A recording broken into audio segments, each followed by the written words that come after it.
Doctor ortho, अब दर्द भी घुटने टेकेगा।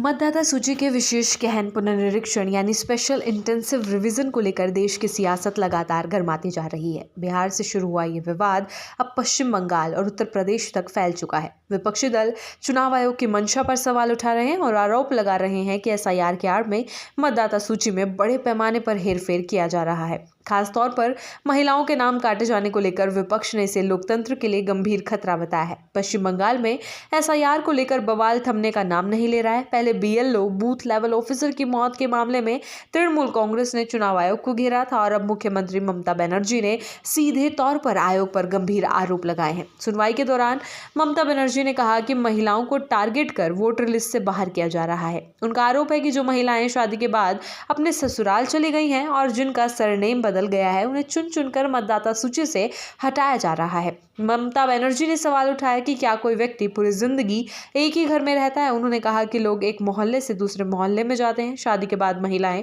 दूसरे घर में बसती हैं और उनका नाम तथा सरनेम बदल जाता है। मुख्यमंत्री के मुताबिक इसी आधार पर महिलाओं को नोटिस भेजे जा रहे हैं और उन्हें मतदाता सूची से बाहर करने की कोशिश की जा रही है। उन्होंने इसे महिलाओं के अधिकारों पर सीधा हमला बताया। विधानसभा चुनाव से पहले ममता बनर्जी का यह बयान सियासी तौर पर बेहद अहम माना जा रहा है। इससे पहले चुनाव आयोग ने एसआईआर प्रक्रिया के बाद ड्राफ्ट वोटर लिस्ट जारी की थी, जिसमें करीब 54 लाख मतदाताओं के नाम कटे हुए दिखाए गए थे। इसके बाद जिन मतदाताओं की मैपिंग का मिलान नहीं हो पाया उन्हें नोटिस भेजे जा रहे हैं और सुनवाई के लिए बुलाया जा रहा है। इसी सुनवाई प्रक्रिया को लेकर ममता बनर्जी ने गहरी नाराजगी जताई है। मुख्यमंत्री ममता बनर्जी ने बताया कि वो इस मुद्दे पर मुख्य चुनाव आयुक्त को अब तक 2 महीने के भीतर 5 पत्र लिख चुकी है। उनका आरोप है कि चुनाव आयोग पूरी तरह से पक्षपातपूर्ण रवैया अपना रहा है। ममता का कहना है कि आयोग विपक्ष की शिकायतों को गंभीरता से नहीं ले रहा और एक तरफा तरीके से कार्रवाई कर रहा है।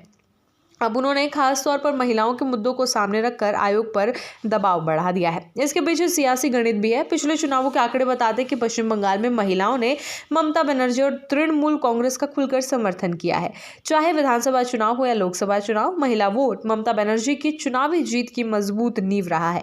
2021 के विधानसभा चुनाव से पहले लक्ष्मी भंडार योजना ने तृणमूल के लिए बड़ी भूमिका निभाई थी। इस योजना के तहत राज्य की महिलाओं को हर महीने आर्थिक सहायता दी जाती है।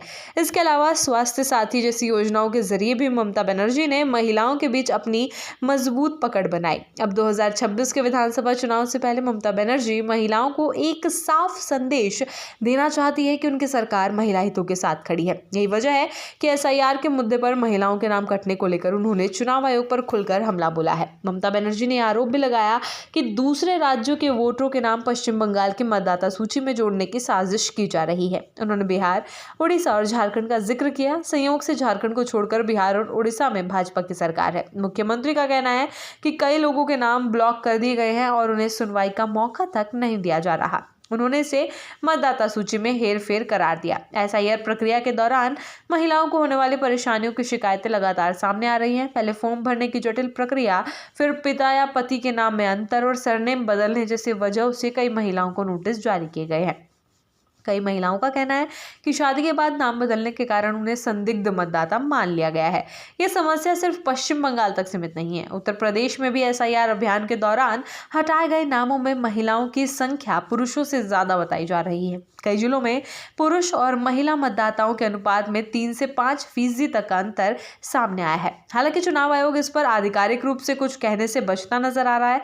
उत्तर प्रदेश में विपक्षी दलों ने इसे लेकर भाजपा और चुनाव आयोग पर तीखा हमला बोला है। समाजवादी पार्टी के अध्यक्ष और पूर्व मुख्यमंत्री अखिलेश यादव ने आरोप लगाया कि भाजपा वोटर लिस्ट में नकली वोटर जुड़वाना चाहती है और एसआईआर के जरिए लोकतांत्रिक व्यवस्था को कमजोर करने की कोशिश कर रही है। डॉक्टर ऑर्थो, अब दर्द भी घुटने टेकेगा।